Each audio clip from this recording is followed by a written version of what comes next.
Welcome to Finding Noble, a podcast where we climb into the world of young people's mental health and where we provide support for the adults who support them. I'm your host, Carly Red.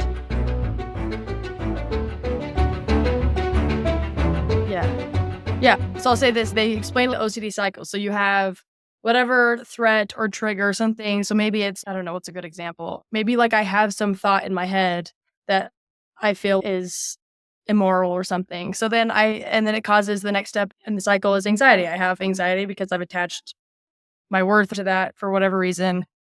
And then what I would do next is a compulsion. Like, okay, my brain received that as a threat in my head. So I need to do something to drive that out, get rid of that threat.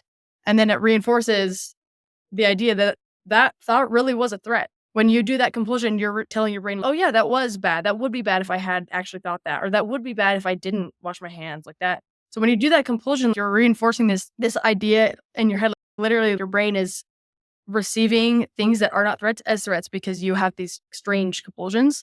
So it was so helpful when they explained that to me. And then they said this exposure therapy is basically you stop the cycle at, okay, we're going to give you a trigger. You're going to feel the anxiety, but we're not going to, obviously you can work up to not doing any compulsions at all, but you're not going to do the compulsion and let's see what happens. And eventually your brain goes a different way where it's, oh, I didn't tell that person I didn't wash my hands and it was okay. Or I didn't wash my hands for 20 seconds and I'm just going to sit with that. And then the more you do it, your brain's like, oh, okay, that's not a threat anymore. And you don't have that anxiety with it. Interesting. Yeah. So the concept in neuroplasticity is neurons that fire together, wire together. We refer to as the Hebbian law. So if something fires, it wires together. And so when with an obsessive thought, then I've got to do the compulsive act. Right. And so what it's doing in the treatment there is exposing yourself to what if I don't do that, which is it's a different neural pathway to not do that behavior or go through that whole process, the ritual of the compulsion. So when you don't do that, you're literally creating a new neural pathway. And that new neural pathway, the more you do it, it's like, oh, I'm still alive and it's okay. And so it helps reduce the amount of anxiety by not going into the old pattern that has become a super highway with OCD. Does this happen over time? I mean, I'm imagining sort of like a wheat field or a cornfield and that treading the same path creates a very clear, distinct path through the cornfield or the wheat field. And then if you were to switch to a different path, that might take some time because it's like you're basically macheting your way through it, right? Yeah, and it does take time because Exactly. because it hasn't become a super highway because when you get into obsessive compulsive thinking, you don't even question it. It's what you do to get through day to day. Yes, survival. And then you feel the shame and you feel like I'm embarrassed and I can't talk about this. That's typically what we see. That's why giving it a voice, and that's why you said earlier, Berkeley, just giving that a voice and talking about it, that's so courageous because there are professional treatments that are very effective in helping reduce the symptoms. Yeah, good on you.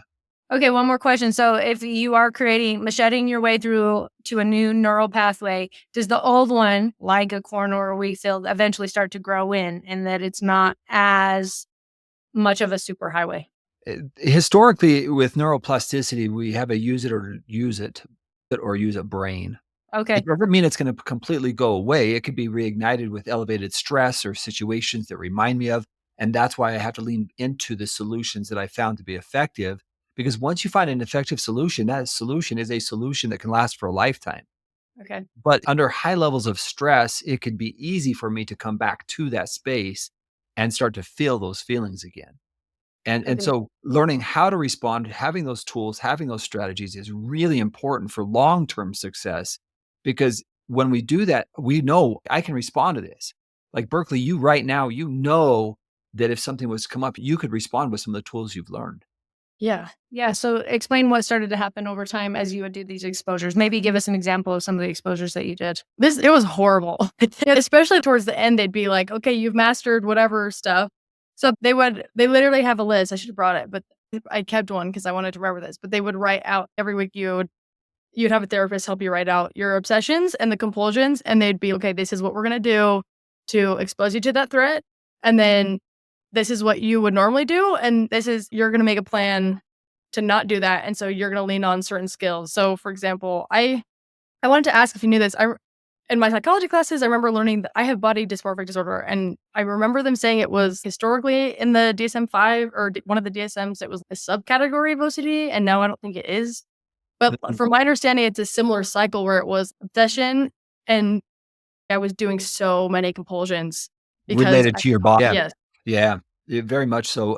Again, I really believe we can obsess about many, many things, and it is not limited to historically what we have thought. Got to check the stove, got to lock the door, right? I think it can be related to our own body. It could also be related to our own sexuality. And so it can really morph into multiple areas of our lives.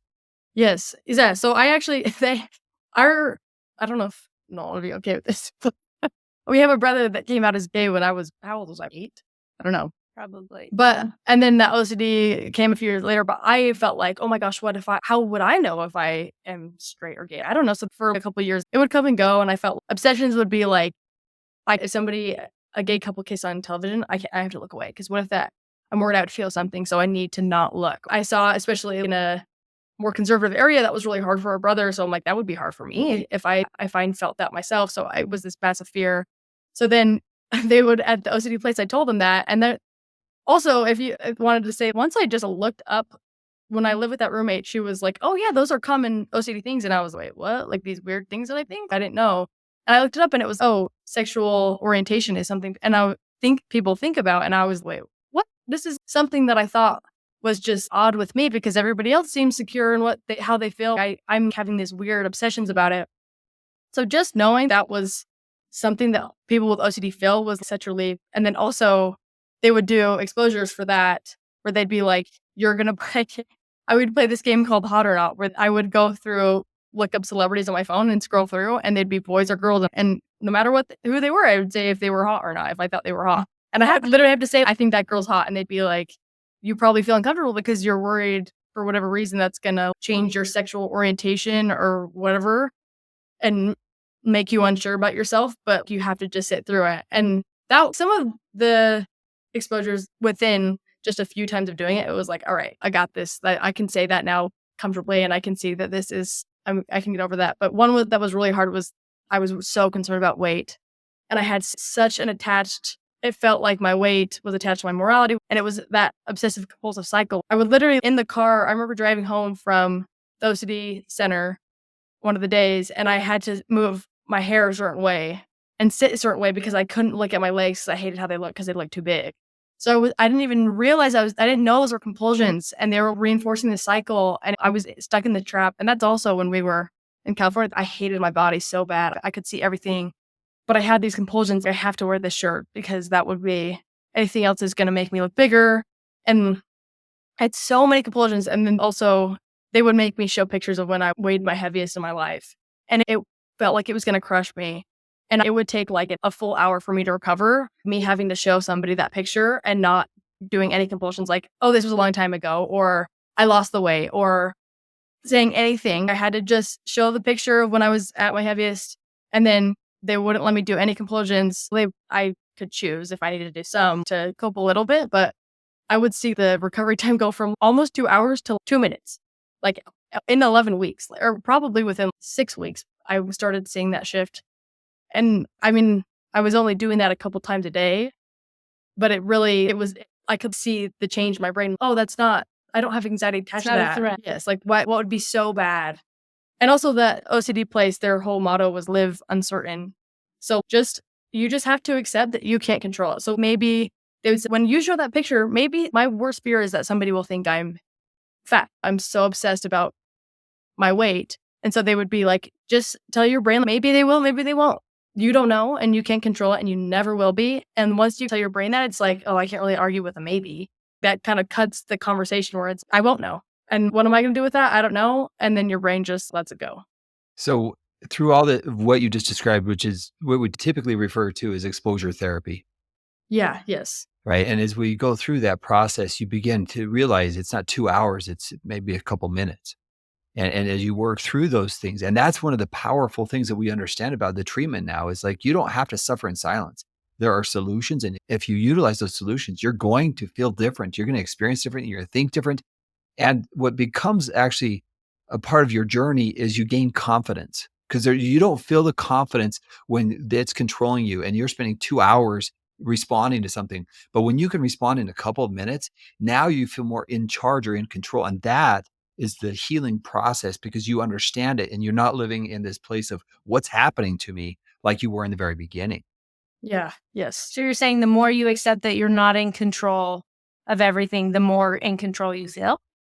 Yes. At least that's how I feel like I'm okay that people, whatever obsession I have, that could happen. At some point, I can only control up to this point, and that could happen. I don't know. And I'm not going to ruminate all day about it because I can't expect anything from this outcome. I don't know I can't make it happen or not happen.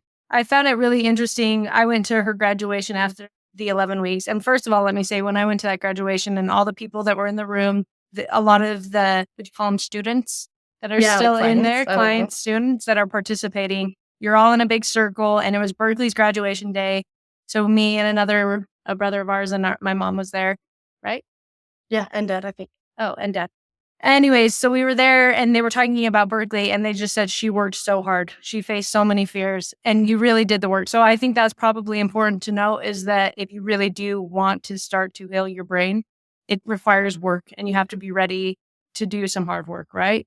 Yes, yeah. And then the other thing I was going to say, well, it was fun too, because everybody had sweatshirts on walking around that said maybe, almost like got milk, but it just said maybe with a question mark. That was the motto of the place. I kind of love that, but it told me as well, maybe, and there's nothing I can do about it. But the other thing that was fascinating was the demographic of humans in there. There was no one size fits all. So many different types of people. There were mothers who had 6 kids at home. There were younger boys. There were older men. There were Berkeley's, from all different walks of life, struggling with this. Would you call it a disorder? This condition, this disorder? Call it OCD. But at the end of the day, it used to be anxiety, and then it was a subset of anxiety. And that's typically how it's been looked at. OCD. So they were struggling with OCD. I thought it was really interesting. But I remember you telling me that some of the other exposures that other people were doing, like was this you or was it someone else that had to go into a bathroom floor? Oh, that was horrible. Wait, tell us what that was. This was for my contamination OCD, but I still have a problem with the bathroom floor. And that is a sign that I should just do more exposures because then it will help me have less anxiety in the bathroom. But because I had such a hard time walking barefoot in the bathroom and just flat foot, I always am on the edges of my feet trying, which doesn't even make sense. The germs are still I don't even know. You get less of them on your feet that way. Yes, I thought about it this morning. I was like, this doesn't do anything. But I told them that I have a hard time in the bathroom. My feet, the floors feel disgusting. I think about people going to the bathroom. It's never feels sanitary enough. So they made me. They didn't make me. I said I would do this, but we would play bananagrams on the public bathroom floor at the OCD place. And the poor staff, they had to do it too. They were really nice, but they wouldn't let me. They let me wash my hands, but they would ask, how long can you wait? You touch the tiles. You try not to do compulsions of sitting funky or using your fingernails to pick up the things like that. It was weird, but it helps. It trains your brain like, oh, I didn't die. I didn't die when I didn't wash my hands. Okay, I did it. Although I would not want to do that. Yeah, I don't think anybody really would. Sometimes I don't think any of us would sign up for it. However, when it's debilitating or it prevents you from living life to the fullest, you lean into that storm, you face the storm, and it takes so much courage to do it. But it's a beautiful thing because now you're in control. The concept that you would talk about, build a brain, right? And what you're doing is you're building the brain that is most functional for you. That's cool. Carly was saying earlier, it was a really quick transition. Oh, I found out about this treatment center and I'm going. Because I was literally months before, I was like, this is how I am. I don't know how I'm going to do this, but I'm going to try and I'm going to have to live with this for the rest of my life. So I was at a place where it was, if there is anything that can help me, I will absolutely do that. So that's why I also think not everybody needs to do an 11-week program, 3 hours a day. But for me, it's been 10 years with OCD and I cannot figure this out on my own. If somebody has the key to this door, if somebody can set me free. And when I went to this place and the science was there, I was like, why did everybody keep this from me for 9 years? How did I not? It makes me sad. And to see the people there, some of these people for 20 years have had the same problems and they can't get out of that loop. And all we needed was, they actually have done research on this and people have spent their lives learning about this and they can help you. And I was willing to do anything at that point just to be a healthier person. And I also feel like OCD is not fun, but it's a blessing to have a brain that can be helped in such a fast amount of time. And it won't ever be cured, but in 11 weeks, I felt better. And it's obviously still, I have to maintain those exposures and whatever I need to do to stay healthy. But it's a blessing that there is research out there and people can help you. It's beautiful. Absolutely. I'd like to ask, what was that like coming out of the intensive and back into everyday life? Did it feel like whiplash a little bit, or did you feel confident going into everyday life? I think I felt pretty confident. I mean, it's harder, obviously, to do exposures every day. You go from focusing on treating OCD, and then it's kind of up to you to be like, I could go right into my old patterns, and that would be really easy. And that's automatic. Or I could really remember. Part of it is just remembering what they taught you. So I wouldn't say whiplash, but it definitely, I just felt lighter. And obviously, it took time to continue to implement what I had learned, and I continued to get better.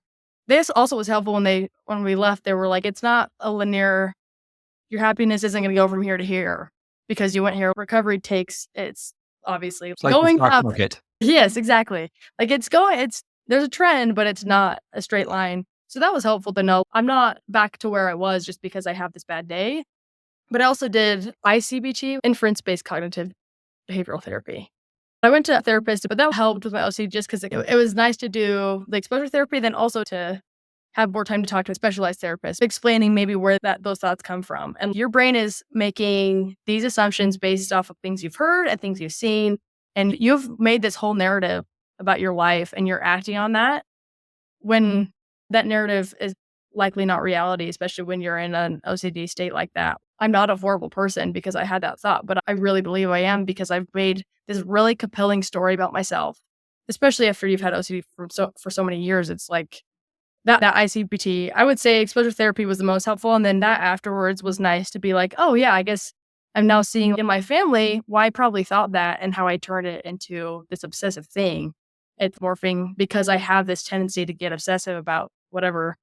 Disrupting that story and Yes. making your And own, thinking, oh, you know what? That's not my reality. And that's not who I am. And I don't have to believe that. And then also I was on medication for, I think I tried something like 9 years after I was diagnosed with OCD, but I was on Prozac first. Now I'm on Luvox. But that with the knowledge of OCD and exposure therapy has been seriously life-changing. And I remember on that trip in California when we had that talk, I told you, this is in my head, it's miserable. And I remember thinking, I don't know if I could ever be on a trip like this and not feel this way. I just felt like so hopeless. Like, how could I? It's been so long and it's not gone away. How could I ever feel like that? And now it's so weird to be on the other side where I feel like that. Now know that I don't feel like that anymore. And also medication, I think also just helped. Every 30 seconds, there was some obsession. I need to do this, or I should have done this, or this is bad, but now that medication, I've had to test some things out, and that might not be for everybody, but that has really helped. Just like, I'm not in that constantly ruminating state anymore. Are you saying you want to go leap on the beach right now? Excuse me? Yeah, I am. That's a great idea. What's so interesting about this is you're not listing one thing. And that's a really important part of when we change in life. Rarely is it a single thing that creates the change. It's multiple things done over time, awareness and knowledge, practicing. You went from the exposure therapy to the ICBT. You include or add on to that medication. You put all that together. You have multiple things that are benefiting you in the healing process. I think it's beautiful. Yeah, that's really good. Okay, are there any factors that exacerbate or make it feel like your OCD is worse? When I don't sleep, they also taught this at the place. It was helpful to know, oh, maybe sometimes when I'm having a horrible day, I'm like, what's wrong with me? But it's okay. I slept 6 hours last night. I need 8. I know that about myself. Or if I don't see anybody, if I'm home alone until 2 p.m., I have a hard time. Like I can really get in my head.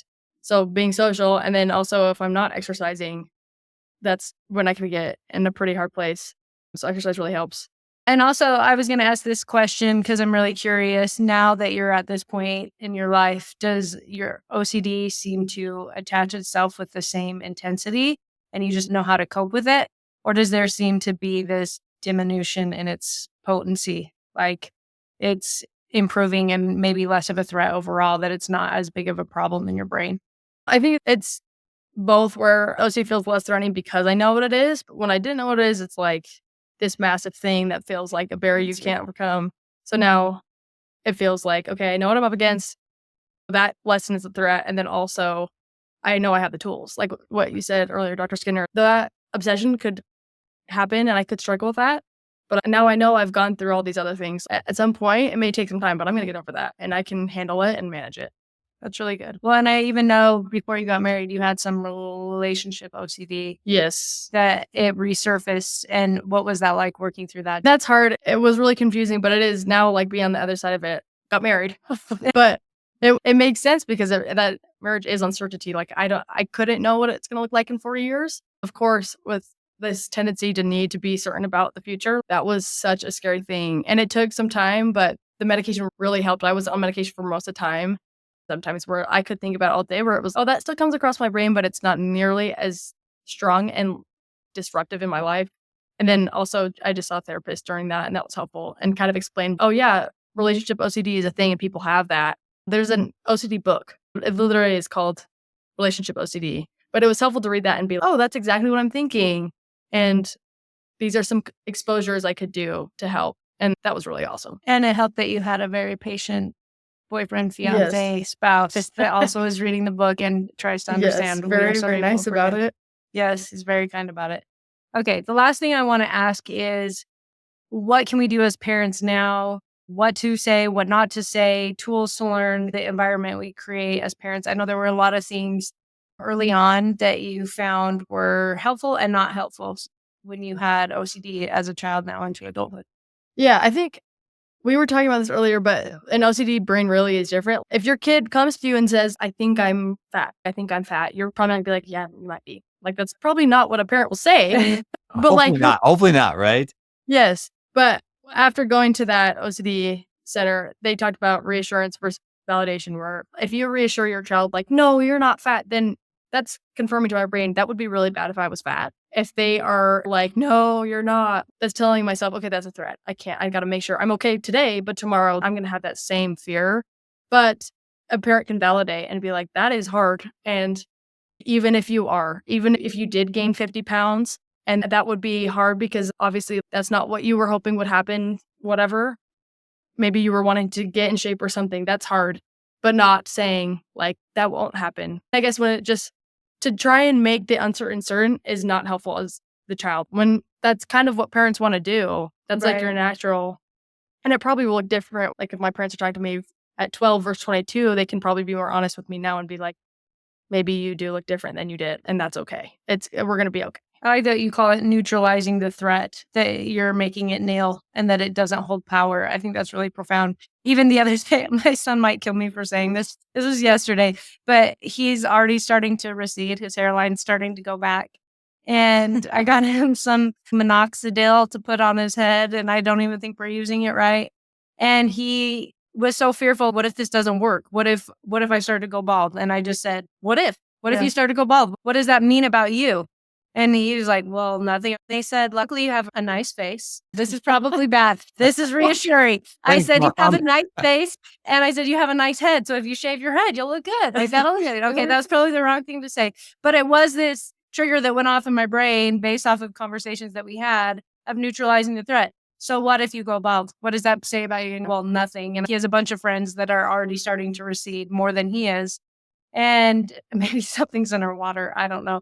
But I just thought that was so interesting. Like, oh, yeah, that's probably not a normal response for a parent to be like, yeah, so what if you were? So what does that mean? And it really does suggest, oh, my value does not shift in any way, shape, or form because of something that I perceive to be a threat. And part of this, as a clinician, I would often ask a parent to say, what does that mean to you?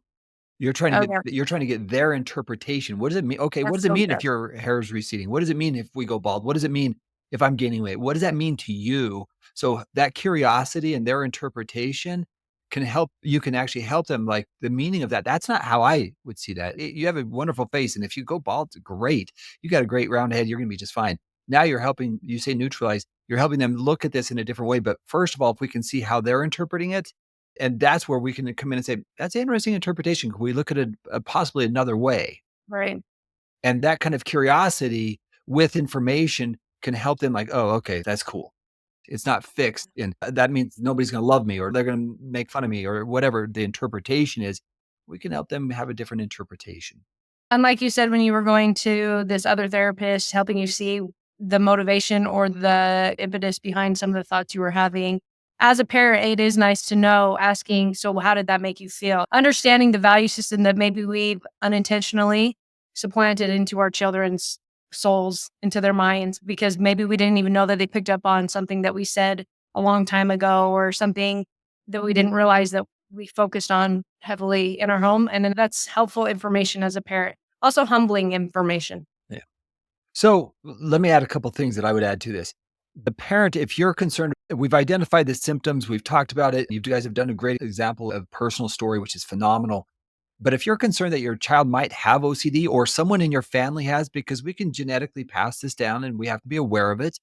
But if we understand that knowledge is power, we can respond effectively. We can get the information. We can help our children understand. We can go through this intelligently rather than what is this and what's wrong with me? And I think that's one of the core takeaways that I would have with your story, Berkeley, is you got more information and you sought help and you didn't settle like, okay, is this the rest of my life? No, this doesn't have to be the rest of my life. And there is always hope. And that's one of my key takeaways. Oh, that's wonderful. Like you said, there is a genetic component to it. And as Berkeley really committed herself into understanding and learning more about this, it was very eye-opening for our whole family. She's the youngest of 7 kids, and she was born into a host of in-laws and then immediately after grandkids. And so she's just been surrounded by a lot of people. But for all these people to really look up to her as the youngest, especially me and my siblings and even my parents, and recognize, oh, this may come from somewhere. We may carry these tendencies ourselves. We may have promulgated these tendencies as siblings and parents ourselves, and that we can really make some shifts there. But for one individual to have the courage to go get the help, it really shifted this concept in our family or this mental health dynamic, and recognizing this is very possible that some of us might be struggling with this. So thank you. Oh, you're welcome. Yeah, thank you so much, Berkeley. I love personal stories like this. So really, really phenomenal. Because I think hopefully our listeners will understand hope. There's opportunity for change and awareness and knowledge. And the more you get, the more in control you feel of an environment that has felt out of control. Interestingly, you're trying to take control with OCD. You realize I can't control, but then that gives you more control. Yes, the great ironies of life. Okay, thank you so much for coming today, both of you. We'll put any resources that we've mentioned today in our show notes, so make sure to look at those, and we'll catch you guys on another episode of Finding Noble. Thanks.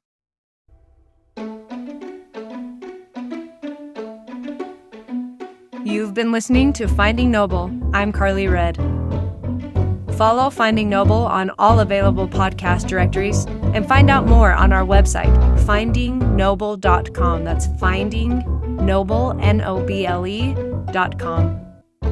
And if you or anyone close to you are looking for further resources on young adult and adolescent mental health, Dr. Skinner and a host of other leading professionals working in the mental health world share courses and even answer your questions, all on parentguidance.org. That is parentguidance.org, brought to you by the Cook Center for Human Connection.